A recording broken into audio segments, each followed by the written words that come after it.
आप सभी को जय मसीह की और परमेश्वर का धन्यवाद एक बार फिर से अच्छे दिन के लिए जो परमेश्वर ने हमें दिया है कि हम आज भी परमेश्वर के वचन को सुने। और जैसे कि हम धीरे धीरे करके उस समय की ओर बढ़ रहे हैं जब हम प्रभु यीशु मसीह के क्रूस के वचन को भी हम सुन सकेंगे कि प्रभु यीशु मसीह ने क्रूस पर से जो 7 वचन कहे। लेकिन उससे पहले प्रभु यीशु मसीह के साथ जो भी घटनाएं हो रही हैं वो भी इन दिनों हम मनन कर रहे हैं क्या कुछ हुआ। और आज हम लोग मनन करना चाहते हैं मत्ती 26 अध्याय 31 वचन से 35 वचन तक।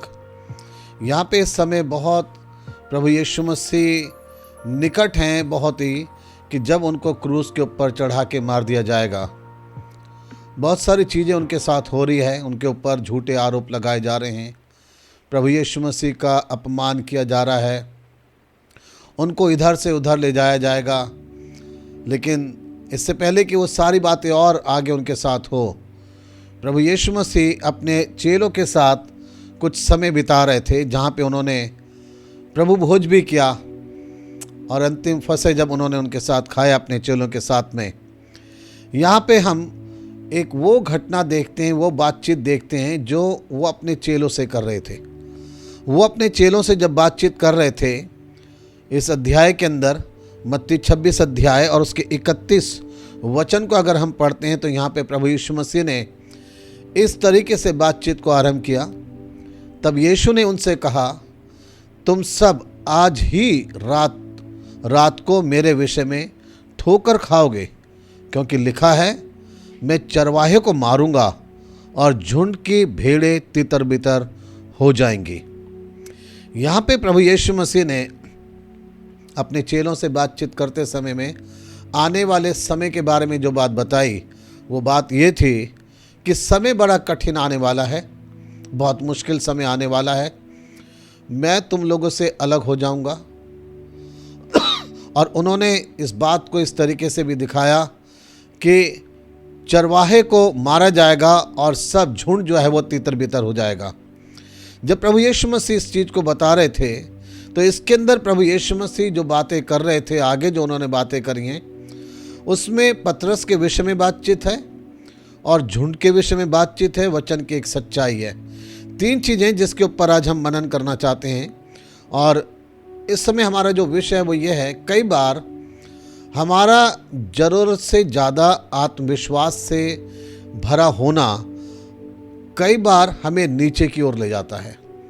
आत्मविश्वास होना जीवन में बहुत अच्छा है कि आप किसी भी काम के लिए अपने अंदर आत्मविश्वास दिखाएं, आत्मविश्वास रखें। लेकिन ज़रूरत से ज़्यादा आत्मविश्वास दिखाना ये कई बार हमारे घमंड को दिखाता है और उसकी वजह से फिर हम नीचे के स्तर पे आ जाते हैं, हम गिर जाते हैं। यही चीज़ आज हम देखना चाहेंगे। सबसे पहली चीज़ हम देखते हैं 31 वचन के अनुसार, और वो यह है कि परमेश्वर का वचन सच्चा है। जो कुछ प्रभु यीशु मसीह ने बोला है वो सच्चा है कि मैं चरवाहे को मारूंगा और भेड़ें तितर बितर हो जाएंगी। यीशु मसीह पहले से ही बता चुके हैं कि आने वाला समय बहुत कठिन है और ये परमेश्वर के वचन का हिस्सा है, क्योंकि प्रभु यीशु मसीह ने इस तरीके से शुरुआत करा है। उन्होंने ये अपने मन की बात नहीं कहा, उन्होंने कहा, तब यीशु ने उनसे कहा, तुम सब आज ही रात को मेरे विषय में ठोकर खाओगे, क्योंकि लिखा है।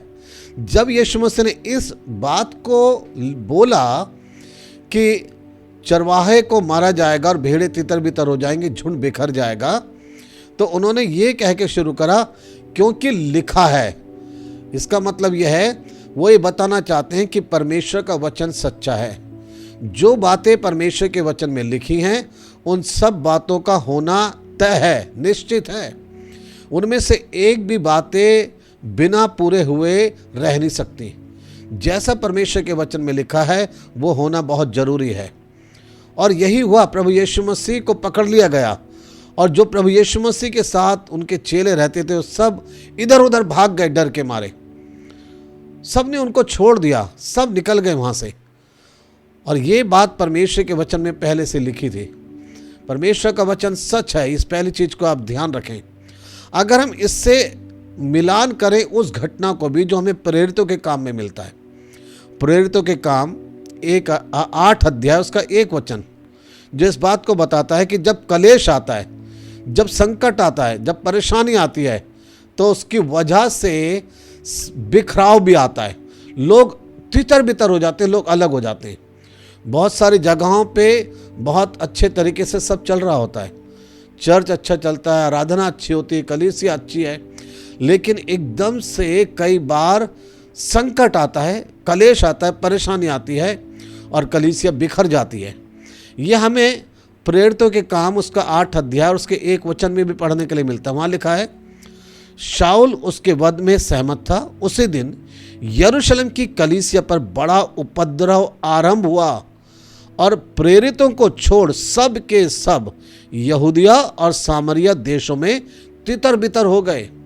ये परमेश्वर का वचन है। परमेश्वर का वचन बताता है बहुत सी बार परिस्थितियां बदल जाती हैं, बहुत सारी चीज़ें बदल जाती हैं, लेकिन प्रश्न हमारे लिए है, हम क्या हर एक संकट में, परेशानी में, उपद्रव में, कलेश में, हर चीज़ को सहते हुए हम अपने विश्वास में, अपने वचन में हम बने रहेंगे? क्या हम बने रह सकते हैं? परमेश्वर का वचन सच है। कलेश तो आएगा, संकट तो आएगा, परेशानी तो आएगी, मुश्किल तो आएगी, लेकिन क्या हम हर परिस्थिति में अपने विश्वास में जो हमने प्रभु पे करा है, परमेश्वर पे किया है, उसमें हम बने रहेंगे? याद रखिए, परमेश्वर का वचन बिल्कुल सत्य है। उसमें जो लिखा है वो बिना पूरे हुए नहीं रहेगा, वो पूरा जरूर होगा। और हम यीशु मसीह के जीवन में देखते हैं, एक एक बातें जो लिखी गई थी वो सब पूरी हुई है। जो उनके विषय में लिखा गया था वो सारी बातें पूरी हुई हैं। दूसरी चीज़ हम यहाँ पे इसके अंदर देखते हैं, जब हमें मिलता है पढ़ने के लिए, तो आगे 33 और 35 वचन को जब हम पढ़ेंगे 33 और 35 वचन के अंदर हमें पढ़ने के लिए मिलता है। इसके अंदर इस तरीके से लिखा हुआ है, इस पर पतरस ने उससे कहा, यदि सब तेरे विषय में ठोकर खाएं तो खाएं, परंतु मैं कभी भी ठोकर ना खाऊंगा। अब 35 वचन, पतरस ने उससे कहा, यदि मुझे तेरे साथ मरना भी हो तो भी मैं तुझसे कभी ना मुकरूंगा। और ऐसा ही सब चेलों ने भी कहा। यहाँ पर हमें पढ़ने के लिए जो मिलते हैं बातें, दूसरी चीज़ हमें याद रखना वो यह है, मनुष्य का आत्मविश्वास उसको कई बार धोखा दे सकता है। ऐसी परिस्थितियाँ आएंगी, ऐसी मुश्किलें आएंगी कि जो बातें आपने कही, जो वायदे करे हैं, आप उसको निभा नहीं पाएंगे। वो सारी चीज़ों को आप भुला देंगे। कई बार ज़रूरत से ज़्यादा आत्मविश्वास हमें धोखा दे देता है, नीचे की तरफ ले जाता है। और इस समय पतरस के अंदर इसी तरीके का एक आत्मविश्वास दिख रहा है जो उसके घमंड को भी दिखाता है। उसने कहा, अपने विषय में बोलते हुए उसने एक बात और जोड़ दी, यदि दूसरे और लोग तेरे विषय में ठोकर खाएं तो खाएं, पर मेरे साथ कभी ऐसा नहीं होगा। मैं तो तेरे साथ मरने को भी तैयार हूँ, दुख उठाने को भी तैयार हूँ। ये पतरस के अंदर ज़रूरत से ज़्यादा आत्मविश्वास था और उसके आत्मविश्वास ने उसको नीचे गिरा दिया है।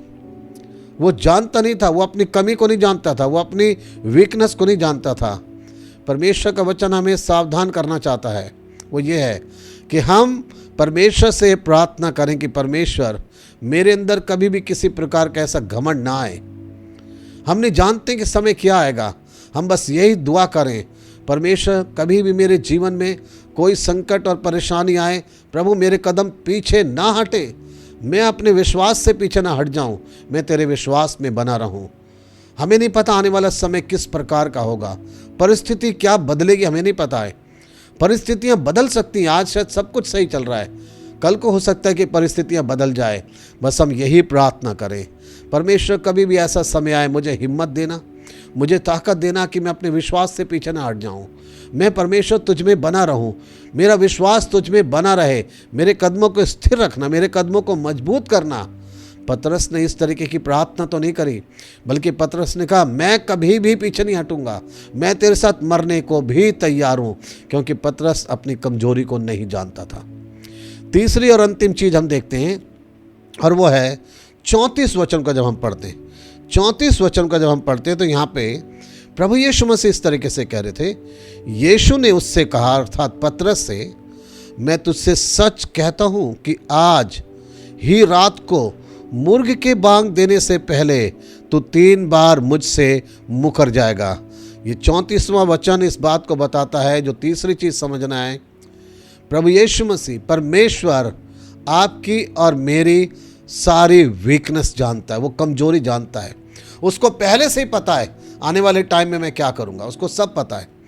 मैं अपनी बातों से उसे प्रभावित नहीं कर सकता कि मैं ये करके दिखा दूंगा, ऐसा कर दूंगा। हम अपनी कमजोरी को जाने। प्रभु यीशु मसीह को, परमेश्वर को सब कुछ पता है और यीशु मसीह जानते थे। पतरस जो अभी बात कह रहा है, ज़रूरत से ज़्यादा आत्मविश्वास दिखा रहा है और उसके आत्मविश्वास के अंदर घमंड दिख रहा है, क्योंकि वो हमेशा अपने आप को दूसरों से बेहतर दिखाता था। वो हमेशा अपने आप को दूसरों से अच्छा दिखाने की कोशिश करता था। जब प्रभु यीशु मसीह पानी पर चल रहे थे तो पतरस ने कहा था कि हे प्रभु, यदि आप हैं तो मुझे भी आज्ञा दें और मैं पानी पे चलने लगूं। और जब पतरस पानी पे चलने लगा तो स्वाभाविक है उसके मन के अंदर एक घमंड आया कि मैं पानी पे चलने लगा, मेरे सारे मित्र पीछे ही हैं, और थोड़ी देर में वो डूबने लगा। आपका घमंड आपको गिरा देगा, आपका घमंड आपको डुबा देगा। आप ज़रूरत से ज़्यादा आत्मविश्वास वाली बातचीत ना करें। आप यही प्रार्थना करें, मेरे परमेश्वर मैं कमज़ोर हूँ, मेरे परमेश्वर मुझे डर लगता है, मैं कमज़ोर हूँ प्रभु, तो मुझे हिम्मत और ताकत दे। इस बात को समझिए कि प्रभु यीशु मसीह आपकी सारी कमजोरियों को जानते हैं। वो पतरस की कमजोरी को जानते थे, इसीलिए उन्होंने कहा कि तू आज ही रात को मुर्ग के बांग देने से पहले 3 बार मेरा इनकार कर देगा। यीशु मसीह ने पतरस से बिल्कुल विपरीत बात बोली है। पतरस कुछ कह रहा है और यीशु मसीह ने बिल्कुल विपरीत बात बोला है।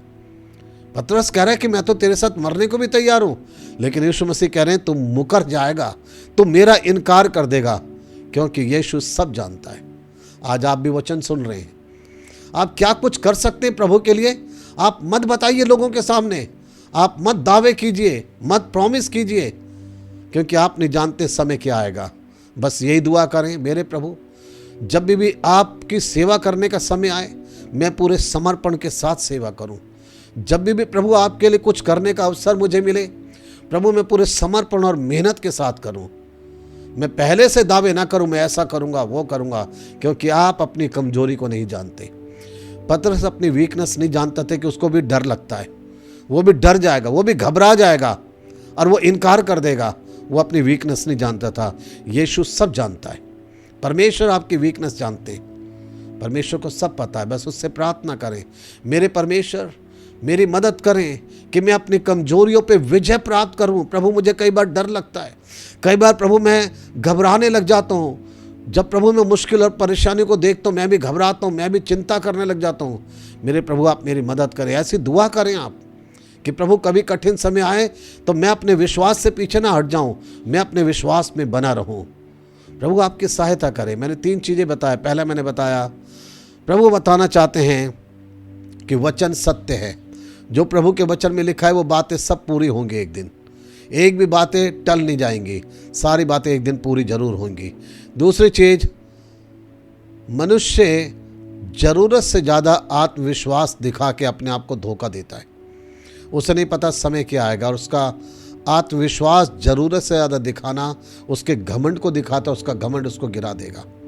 तीसरी चीज़ मैंने बताया, प्रभु यीशु मसीह मेरी वीकनेस को जानते हैं, वो सब कुछ जानते हैं मैं क्या कर सकता हूँ आने वाले टाइम में और क्या नहीं करूँगा। इसलिए हमेशा यही दुआ करें, प्रभु मेरी मदद करें। समय कोई सा भी आए, बस मैं तेरी सेवा करता रहूं, मैं तुझ में बना रहूं और मेरे कदम कभी भी पीछे ना हटें। परमेश्वर आप लोगों को आशीष दिन वचनों के द्वारा प्रभु आपकी सहायता करे प्रभु के रास्ते पे चलने में। जीवन की कोई भी परिस्थितियां रहे, बस विश्वास में बने रहें। आइए हम दुआ करें। हमारे परमेश्वर इस वचन के लिए धन्यवाद करते हैं। वचन के सुनने वाले सभी लोगों को बहुत ऐसे आशीष दें। पिता, हमारे जीवन में परिस्थितियां कोई भी आए, हम आपके विश्वास में बने रहें, दृढ़ता से आपके साथ चलें। हम पहले से कोई भी दावे ना करें कि हम ये करके दिखाएंगे या वो, क्योंकि हम प्रभु समय नहीं जानते कैसा आएगा। हम प्रभु अपनी कमजोरियों को अभी तक नहीं समझ पा रहे। प्रभु आप बताएं हमारी कमजोरी क्या है, ताकि हम उस कमजोरी के लिए, अपनी वीकनेस के लिए प्रभु हम प्रार्थना कर सकें, ताकि हम मजबूत हो जाएं। परमेश्वर हमारी सहायता करें। वचन के सुनने वालों को आप आशीष दें। प्रार्थना प्रभु यीशु के नाम से मांगते हैं, आमीन। परमेश्वर आप सभी को बहुत ऐसी आशीष दे। हम आने वाले टाइम में और वचन सुनेंगे, ताकि आप प्रभु के वचन के द्वारा आशीषित हों। अब अगला जो हमारा वचन होगा जो हम सुनेंगे वो होगा हमारा गुड फ्राइडे के लिए, कि जब प्रभु यीशु मसीह क्रूस के ऊपर चढ़ाए गए तो उन्होंने वहाँ से 7 बहुमूल्य वचन बोले। हम उनको सुनेंगे और उसके द्वारा भी आशीषित होंगे। आमीन।